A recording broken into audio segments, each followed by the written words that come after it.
Chapter 13. Minami nearly tackled him when he opened his door for her. "I thought you were dead!" she cried, squeezing him hard around the middle. She stepped back, holding him tightly by the shoulders and glaring at him from under glittered eyelashes. "Don't you ever scare me like that again!" Then she hauled him in again and kissed him, exuding a powerful whiff of Sea Island cotton. Daniel staggered back, reeling. It had been a long time since she'd worn the cotton perfume. He said. "Hi. Are you okay?"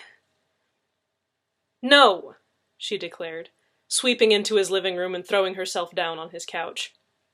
She was wearing a white chiffon sundress that lent itself well to flouncing, and 6-inch zircon heels that must have made doing so difficult. "I was worried sick, Daniel. I thought you were dead. I must have called you 30 times. Nobody knew where you were, and Miss Sue said you'd been beaten half to death. I was terrified, Daniel." "What? You called Miss Sue?" he demanded, incredulous. She shrugged, making an elegant gesture with one heavily bangled hand. "You weren't answering your phone. I didn't know who else to call." "Did you try calling Brian?" Minami's face darkened. "No, I did not," she told him, her voice clipped.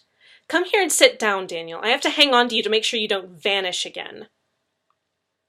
"You are such a bitch," Daniel said, and immediately clapped his hands over his mouth. She looked up at him, shocked, tears in her bright blue eyes. I'm sorry," he blurted, hurrying to sit next to her. "Minami, I'm sorry. I didn't mean it. I really didn't. It's been a really tough couple of days, and I haven't been sleeping enough, and I can barely think straight, much less... Ugh." He buried his face in his hands, sighing.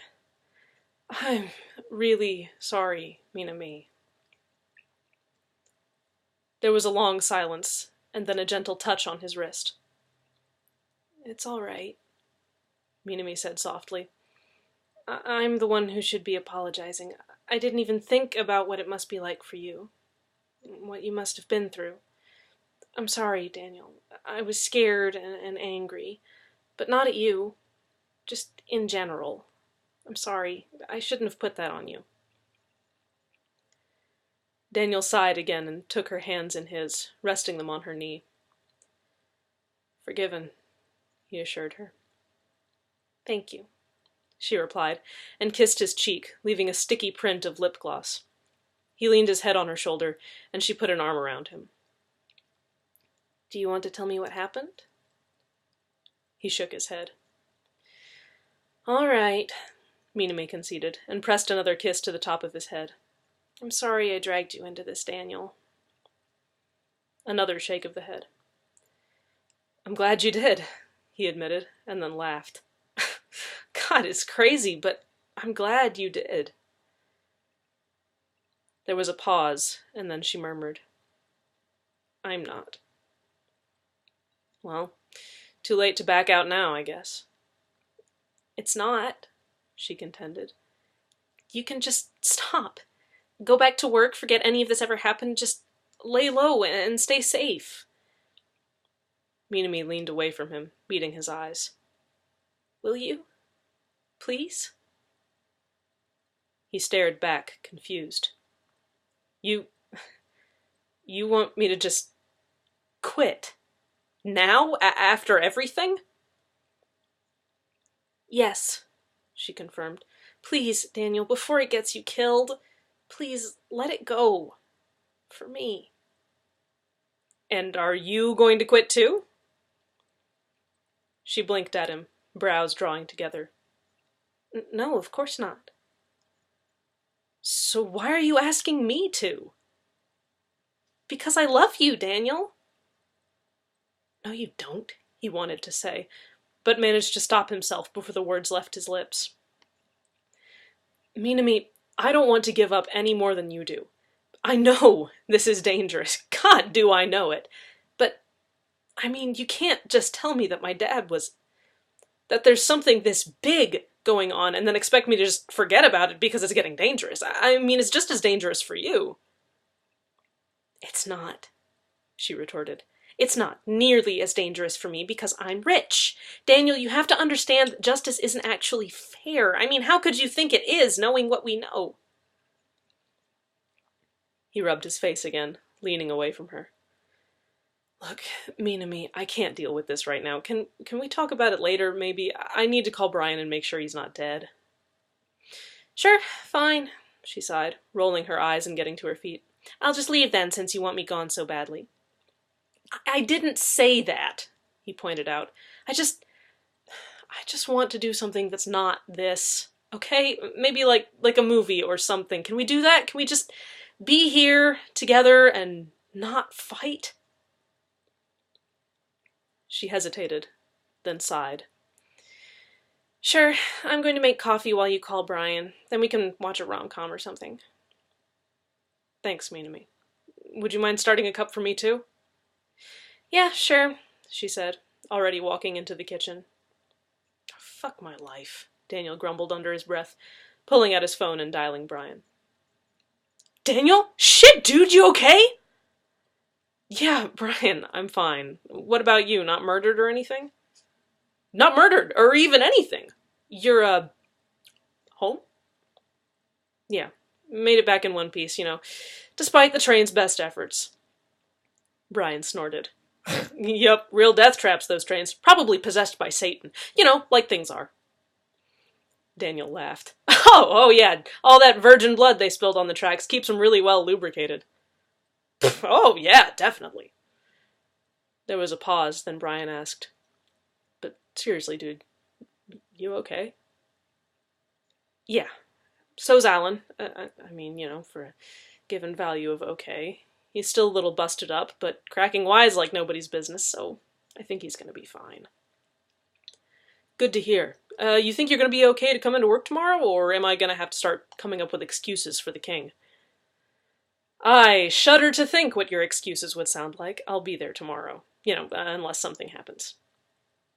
Yeah, okay, if you're gonna talk like that, don't be surprised when I panic tomorrow when you're an hour late to work. I promise not to be surprised. Good, you better not be. And he hung up. Yeah, bye, Daniel grumbled, rolling his eyes, although he was smiling. How's Brian? Minami asked pointedly, walking into the room with 2 cups of coffee. She set one down in front of Daniel and kept the other for herself. He's fine, Daniel sighed, cupping the warm mug in his hands. Not dead. She said, and sipped her coffee. Minami, seriously, what's your problem with Brian? Did he, accidentally kill your cat or something? He thinks I'm no good for you, she sneered, rolling her eyes. And I think he's an idiot, so we don't get along. Besides, I thought you wanted not to get into an argument. I don't? Daniel hazarded.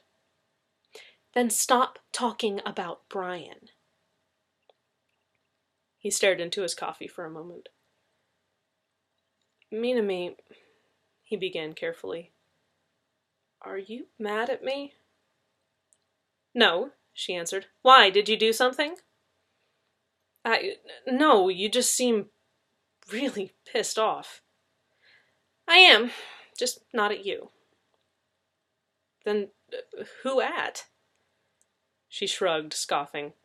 I don't know, Daniel. I'm just pissed off in general, okay? Just drop it. He ground his teeth for a moment, then took a sip of his coffee. He nearly gagged on it, spoiled as he was by Alan's infinitely superior collection. Ugh! Oh, God, has this coffee always been this fucking awful? He demanded, staring down at the cup in his hands as though it had personally betrayed him. Minami sipped at hers and smacked her lips a couple of times. Tastes about as fucking awful as usual. Snorting, he shook his head and put the coffee on the table. So, rom-com? No, Minami sighed. I'm in the mood for a good slasher. Seriously? Unless you'd prefer me to do the slashing. He raised his hands in surrender. Okay, slasher. Have the remote, just don't stab me with it. She gave him a look that sent chills down his spine. Trust me, Daniel, if I was going to kill you, it'd be a lot more elegant than stabbing you with a remote. Blinking, he found it was suddenly impossible to breathe. Yeah, he croaked at last. I believe you. Work the next morning was a sordid affair, filled with so many over-the-shoulder glances that Daniel had developed a crick in his neck before noon. Suzanne King had acknowledged his presence on her way to lunch and otherwise had made no contact with him. Brian kept peeking over the top of his cubicle, an action which Daniel found irritating until he realized that he wouldn't even have noticed if he hadn't been doing the exact same thing. At 5 o'clock on the dot, he shot up from his seat and bolted for the door. Brian took out an earbud as he passed. You headed home? Yeah, Daniel sighed, rubbing the back of his neck. I have, stuff. He nodded. Yeah, I feel you. You want me to come with? I could do with a chance to get off my ass for a little while. I think I'm good, Daniel hedged, sidling towards the elevator. I mean, feel free to get off your ass anyway, just don't feel obligated on my account. Brian's purple eyebrows drew together. You okay, man? Fine, Daniel answered, pressing the elevator button 6 times in quick succession. Just a little tired. See you later, Brian. Uh-huh, Brian returned eloquently. 10 seconds passed in silence before the elevator arrived. Daniel slid in before the doors were all the way open and spammed the door close button until the command went through. He deflated the moment the doors were shut, leaning back against the wall and clutching his laptop bag to his chest, taking quick, deep breaths. Against his leg, his phone buzzed. As the elevator plummeted, he propped himself up on the handrail and pulled out the phone. Frowning, he tapped the screen, swiped right, then shook the appliance. Well, do I have a message or not? He demanded. Stupid piece of shit. And he stuffed it back in his pocket. After only a moment, he pulled it out again and shut it off. I'm so fucking paranoid, he muttered under his breath, putting his phone away again. At the rails station, he waited 4 whole minutes for a train, and when it arrived, realized suddenly that he had absolutely no interest in going home. He wandered between the platforms for a good 10 minutes before hopping the Gold Line to the south side of the city. He could walk home from most of the stops there, provided he had an hour to spare and nothing heavy to carry. For the entire trip, he kept taking his phone out of his pocket and checking to make sure it was still off. He could have sworn he'd felt it buzz at least 2 more times during the ride. Golden Gate Bridge, the train announced coolly, sliding to a halt in a gaudily gilded underground station. He shouldered his way out amongst a torrent of tourists and headed up the stairs, eyes fixed on his feet and hand resting on his laptop bag. Daniel nearly cannoned into another pedestrian as he exited the station. He jumped back, hands raised in apology, and made it through before he looked up and saw who the pedestrian was. He stopped short. Keeper Rivera? He said. Rivera smiled at him. Please, call me Miguel. I'm off duty. Hi. How's it going? Rivera's eyes were sparkling with mirth. Well, fairly well. I'm glad to say business is not booming. And yourself? Good, I guess. Pretty good. That's good to hear. So, where are you off to? Me? I was going to grab dinner and maybe a few drinks since I have the night off. Care to join me? Oh, goodness, yes, Daniel thought, one of his inner voices fluttering its eyelashes. He gave himself a mental slap on the wrist. Stop that! I'm a little short on funds at the moment. Keeper Rivera waved a dismissive hand. Don't worry about it. I'll cover you, he said. Oh, are you sure? Of course, my treat. Not often I get the pleasure of buying a handsome boy dinner and a drink. Daniel's inner voice swooned. He was feeling rather light-headed himself. His blush could probably have lit a city street. Okay, sure, thank you. Rivera grinned. My pleasure. I was headed for Taqueria del Sol. The way he pronounced Spanish without a hint of self-consciousness was transcendent. In the mood for Mexican? Sure, Daniel said. He was in the mood for just about anything. Shut up, shut up, shut up! He cursed at his internal voice. It's not like that! Rivera treated him to a fond and knowing look, then beckoned with a tilt of his head. Shall we? Sure, said Daniel. Rivera started off, and Daniel walked along beside him. Rivera had a good 4 inches on him and took long, purposeful steps, but quickly adjusted his pace to match Daniel's. The conversation was hesitant at first, with Rivera doing most of the talking and Daniel stammering his way through truncated sentences, but as he slowly relaxed he found himself conversing more fluidly, realizing that he was not, in fact, going to put his foot in his mouth badly enough to offend Rivera. Miguel. As they walked, a fire truck with its lights blazing and sirens in full trumpet sped down the street. Miguel raised his hands to his ears and gently tapped the space just forward of the oral cavity. What? Daniel began, but Miguel held up a finger. The truck rushed past and the blaring sirens faded. Miguel tapped his ears again. Sorry about that, he apologized. The trucks are a little too loud. I get a lot of feedback off of them. Fortunately, I had the presence of mind to put in a mute button. He grinned at Daniel. Comes in handy at boring official functions, too. You're deaf? Daniel said. Foot-in-mouth disease, he thought. I have it. Miguel didn't seem to mind.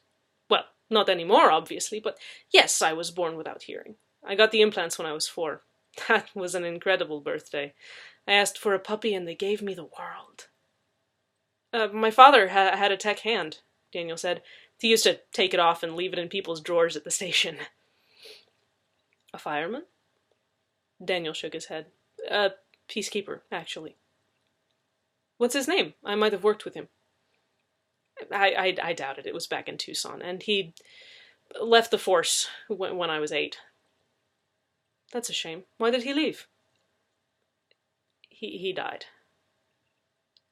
Ah, said Miguel. Daniel looked over at him. He was wearing that foot-in-mouth expression Daniel had been wearing for most of the conversation. I'm sorry. Don't worry about it, Daniel assured him. It was a long time ago. So, do you mind me asking what else your, cochlear implants? Yeah, what those can do. Miguel grinned. Nobody ever asks me that, he confided. You win the prize. The prize is that you get to hear me rave about these things for an hour. Pity you can't turn your ears off. Daniel didn't mind. Miguel talked about the many wonderful features of his cochlear implants all the way to the restaurant and for 20 minutes afterwards, so that by the time he'd run out of things to brag about, they were sitting at a small table against the wall, waiting for the waitress to come and take their drink orders. Miguel sat back. All right, he said. I've talked enough. Your turn. Said Daniel, feeling the sweaty heat of a spotlight descend upon him. Miguel chuckled. Sorry, didn't mean to put you on the spot. Tell me about yourself, Daniel. Where are you from? What do you do with your daily allotted 24 hours? What's your favorite mixed drink? I like Mai Tais, Daniel volunteered, seizing upon the easiest question. Raising an eyebrow, Miguel said, Really? I would have pegged you as a Long Island person. He shrugged. Myself, I'm partial to hurricanes. Remind me of home. Cuba? Sí, por supuesto. ¿Y tú? Venezuela, Daniel said. Well, I was born here, but my dad was from Venezuela. Miguel snorted. You pronounce it like an American. I'm guessing you don't get to speak in Espanol very often. Almost never, Daniel admitted. That's a pity. Miguel looked over his shoulder and flagged down their waitress. Perdón, he said. Una Mai Tai y uno huracán, por favor. Sí, momento, she replied, and was lost to the crowd. Miguel turned back to Daniel. So, about yourself, then. Daniel started hesitantly, but Miguel seemed genuinely interested in what he had to say about himself, and he quickly warmed to the topic. It got even easier once Daniel had put down about half of his Mai Tai. It wasn't long after that the conversation switched entirely to Spanish, and Daniel found himself giggling sheepishly over how much vocabulary he had forgotten. Miguel was always happy to supply the words he needed. Still, the language tasted good on his tongue, and he found himself speaking quite glibly by the time their food arrived. He even thanked the waitress in Spanish, which made her smile. She had a pretty smile. "Their Mai Tais hit pretty hard, no?" Miguel asked, regarding Daniel knowingly. "The iron fist and the velvet glove." "I'm a lightweight," he conceded. "It usually only takes 1 or 2 mixed drinks to get me tipsy." Miguel grinned. "I'll be sure to remember that," he said, raising his nearly drained hurricane to Daniel. "Cheers." Daniel clinked his nearly empty Mai Tai against the curves of Miguel's glass. "Cheers," he agreed.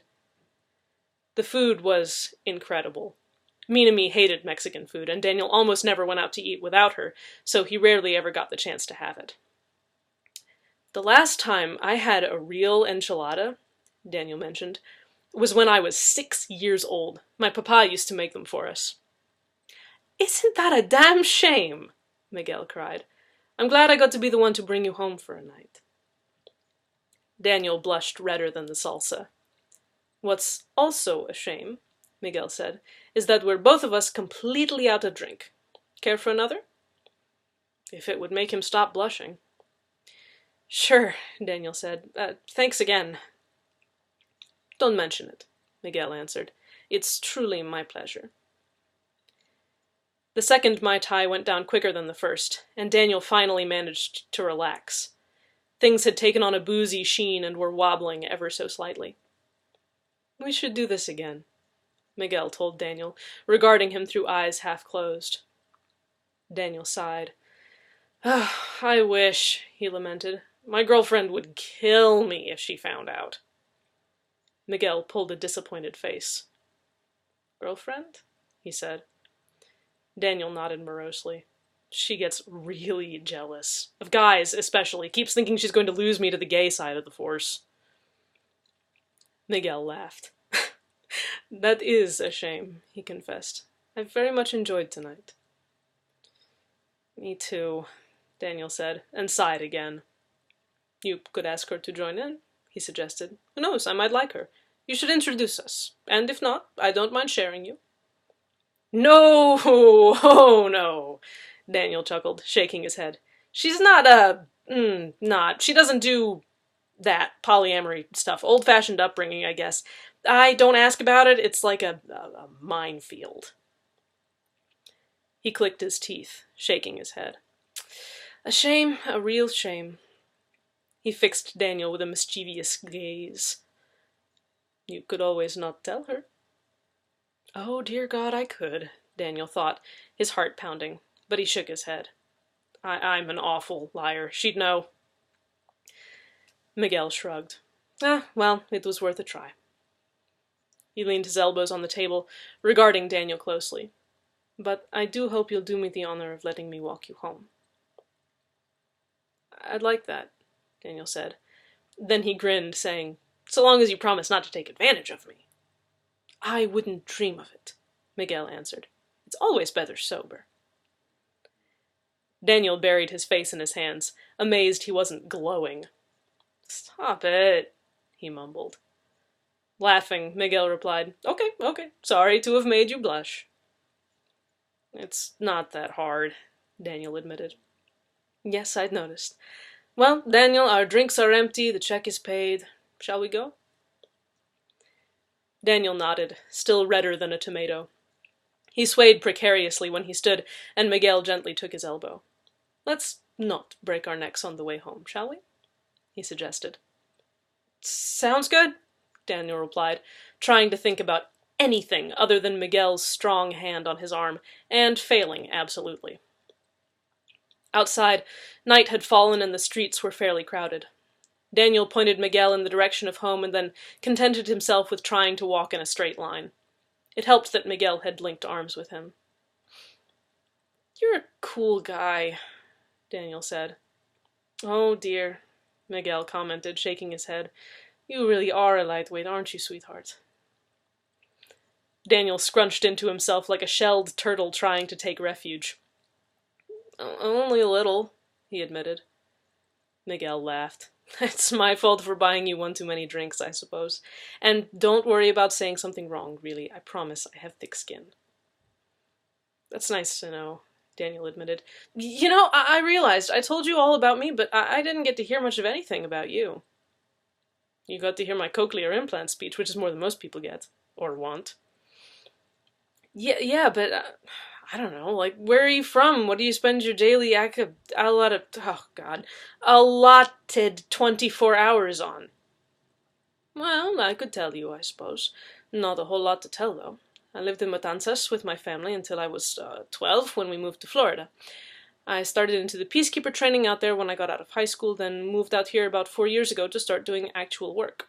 As to what I do with my time, well, peacekeeping takes up most of that, between patrol, paperwork, and training. I've gotten to be a fair night owl because of it, but otherwise I like to play football. There's a little community team that meets in the evenings in Grant Park that I play with, and I play guitar when I can. No wonder he has such pretty fingers, Daniel thought.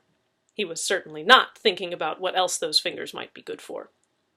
I'm guessing you're not, unavailable? Daniel asked, his voice tragically hopeful. No, I'm afraid peacekeeping doesn't lend itself to terribly much social interaction, much less opportunity to build any kind of real relationship. That's too bad, Daniel said. You're telling me. This girlfriend of yours, been together long? Coming up on 7 months, Daniel answered. Miguel let out a low whistle. Impressive, he said. You must be doing something right. Yeah, Daniel answered. My doormat impression is really good. Oh no, Miguel laughed. Do you get a lot of tread? So much tread, Daniel said, shaking his head. I'm mostly just along for the ride, honestly. She just sort of does whatever she wants, and then I go along with it.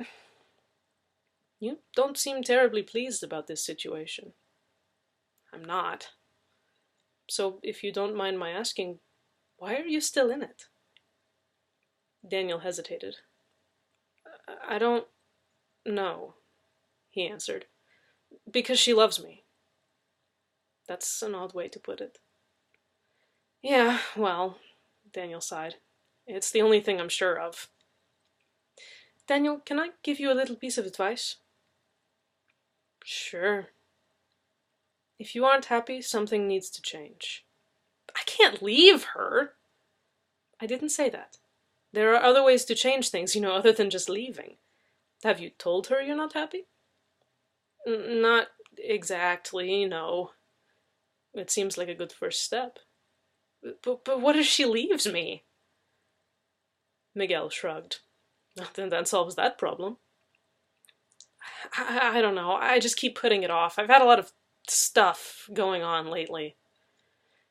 Yes, I was there for some of it. There's no need to rush any of this. Just take care of yourself, all right? Easier said than done. That is true. They talked very little for the rest of the walk back to Daniel's apartment. They stopped on Daniel's doorstep, Miguel finally letting go of Daniel's arm. Well, said Daniel, this is me. It certainly is, Miguel said. Neither one moved. Would you, Daniel said, would you like to come in for a little while? Miguel gave a little bird-like tilt of his head and smiled softly. I would like that, yes. Okay, said Daniel, turned and unlocked his door. Miguel followed him inside. Good evening, sir, the hollow butler intoned. Hey, Jeeves, Daniel greeted it. You have missed several... That's nice, turn off. Yes, sir. The hollow butler flickered and died. Daniel turned back to Miguel. Make yourself at home, he invited. I have to go, Sure. Mind if I browse your movies? Miguel asked, acknowledging Daniel's flush only by the knowing glint in his eyes. Yeah, go for it, said Daniel, and tottered off to the bathroom. Why did I invite him in? He wondered, as he washed his hands. I don't even invite me in. Why did I invite him in? Fuck, I'm drunk. I'll ask him to go. Yeah, that's what it has to be. Just, it's been fun. It really has. Thanks for dinner and walking me home. I'll see you around. Just say that. Okay. No worries. He splashed cold water on his face and looked at his reflection in the eyes. "He's not staying," he declared sternly to himself. "Not under any circumstances." When he got back to the living room, Miguel was sprawled on the couch, feet propped up on the coffee table. He was wearing cowboy boots. He somehow managed to pull it off. He looked up when Daniel walked back in. "I see you're a sci-fi fan," he commented, indicating the television, on which the categorical list of Daniel's taste in movies was displayed. "It's pretty neat," Daniel agreed, leaning against the doorframe. Miguel sat up slightly, making room, and patted the couch next to him. "Come, sit down. It's your own house, don't act like a stranger." Daniel made his way over and sat down. Miguel continued flicking through movie choices. "Anything in particular you're in the mood for tonight?" he asked. No, not really." Miguel looked over at him, vague disappointment on his face. "You seem very uncomfortable. Would you like me to go?" "No," Daniel admitted, but you probably should. "We're adults, Daniel. I'm sure we can control ourselves. It's just a movie, after all. Two friends watching a movie." "Yeah, but I'm drunk," Daniel pointed out. "Yes, I'd noticed. I did also promise I wouldn't take advantage of you." "Well, yeah, but I might take advantage of me. I mean..." He struggled to find the right words. "I might do something stupid that I'd regret later, 'cause I'm drunk." "Well, if you ask me to go, then I will. And if you ask me to stay, that's fine too. It's up to you." Decisions, Daniel thought. I hate decisions. Minami was right. I can't be trusted to make a choice about anything. One movie wouldn't hurt, he decided at last. Miguel grinned. "Okay," he said. "So what are you in the mood for?" Daniel shook his head. "Nope, one decision is enough for one night. You pick." "Oh, come on, at least help me narrow down my choices. How many movies do you have in here anyway? It looks like at least 200. 310, Daniel said. "Dios mío, you really have to help me narrow it down then." Shrugging, he replied, "Nothing sad, or too intense." "Comedy?" Miguel suggested. "Sure," Daniel said. Miguel picked out a movie and set it playing, leaving the remote on the coffee table. Sitting still made Daniel realize how immensely tired he was. It felt like he hadn't slept in days. He tucked his feet up next to him on the couch and snuggled his shoulder against Miguel, who put an arm around him, gently. It was scarcely 15 minutes into the movie when Daniel drifted off to sleep. He woke up some time later. The room was dark and quiet, the movie evidently having finished playing. His head was resting in Miguel's lap, and a gentle hand was stroking his hair. Daniel groaned softly and leaned into the touch, sighing. "You should go," he mumbled and yawned. "Probably," Miguel agreed, his voice quiet. "Would you like me to go?" "No," Daniel admitted. "You look like you could do with some water. Should I bring you a glass? Wouldn't want you to wake up with a hangover." But then you'll have to get up." "I'll come right back, I promise." Okay, as long as you come right back." Miguel slid out from under Daniel and padded away. Daniel wriggled into the warm spot he'd left behind and sighed. The room was tilting around him, and something in the back of his head wanted to panic. "Shh," he whispered to himself. "It's fine." "Oi, sit up, sweetheart," Miguel murmured, squeezing in next to Daniel. "Aren't the drink lying down?" "No more drinking," Daniel mumbled, heaving himself upright. "Just water, Daniel." Miguel might have said something else, but the firework of endorphins that went off in Daniel's brain at the sound of his name coming soft through Miguel's lips completely blotted them out. "You need to go now," he stated. "Do I?" "All right, Daniel. Your water's on the table. I'd like to see you again, if I may." "I hope so," he replied, "but you need to go now." Miguel nodded, taking Daniel's hand. He kissed his knuckles, and Oh, what a flock of sparks that set to racing under his skin, and stood. "Hasta luego, Daniel," he said. "Bye," Daniel replied, wistful. Miguel tousled his hair and left. "God damn it," Daniel grumbled, and drank his water purely out of spite.